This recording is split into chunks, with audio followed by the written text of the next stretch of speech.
Bonjour à tous, nous sommes toujours sur le chapitre des fonctions polynômes du second degré.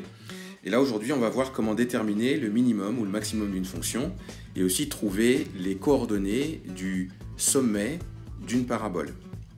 Alors on considère la fonction g telle que g de x est égal à x carré plus 4x plus 5. Deux questions sont posées. Premièrement, est-ce que la fonction g admet un maximum ou un minimum? Deuxièmement, quelles sont les coordonnées du sommet? Alors, pour répondre à la première question, il faut vous rappeler ce qu'on a vu précédemment. Donc, qu'est-ce qui permet de dire qu'une fonction a un minimum ou un maximum? Ça dépend en fait comment elle est construite, comment sa représentation graphique est. Si elle est comme ça, ou alors comme ça. Si la courbe est comme ça, eh bien dans ce cas-là, elle va avoir un minimum juste ici. Si la courbe est comme ça, eh bien elle aura un maximum juste ici. Et on avait dit précédemment aussi que si notre a était positif, vous vous rappelez le a qui se trouve devant le x carré, le nombre qui est devant le x carré, s'il est positif, la fonction elle est comme ça. S'il est négatif, la courbe représentative est comme ça.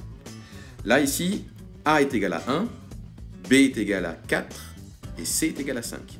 Donc notre a il est positif, ce qui veut dire que notre courbe, elle va être comme ça et non pas comme ça.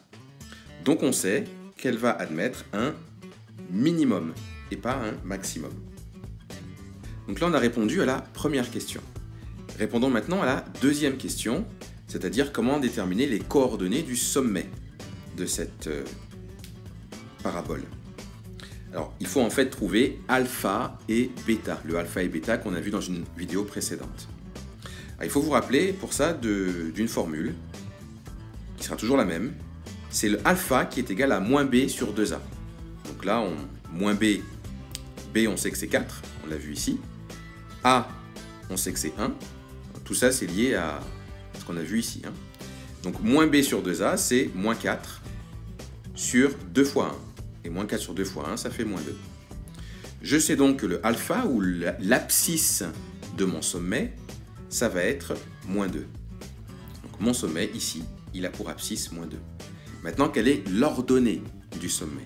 Et là, c'est très important. Quelle est l'ordonnée du sommet? Le bêta, on va l'appeler comme ça, l'ordonnée, eh bien, c'est l'image de alpha. Donc en fait, il suffit de remplacer x par moins 2, par alpha, et on va trouver bêta. Donc je fais g de alpha, autrement dit g de moins 2.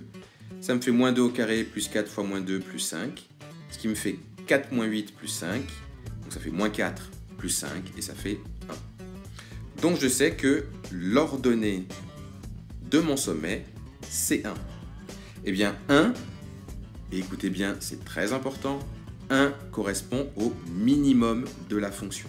Quand on vous parle du minimum, sa valeur, eh bien ça correspond à l'ordonnée du sommet. Je répète, quand on vous parle de du minimum d'une fonction, sa valeur, c'est l'ordonnée du sommet. Donc je peux dire que la fonction, elle admet un sommet de coordonnées moins 2, 1, les valeurs que j'ai trouvées ici. Ça, c'est les coordonnées du sommet. Mais le minimum, ou la valeur du minimum, c'est 1. Donc voilà comment déterminer le minimum ou le maximum d'une fonction, sachant que pour le maximum, c'est exactement la même chose que l'on fait, même si la fonction n'aura pas les mêmes nombres.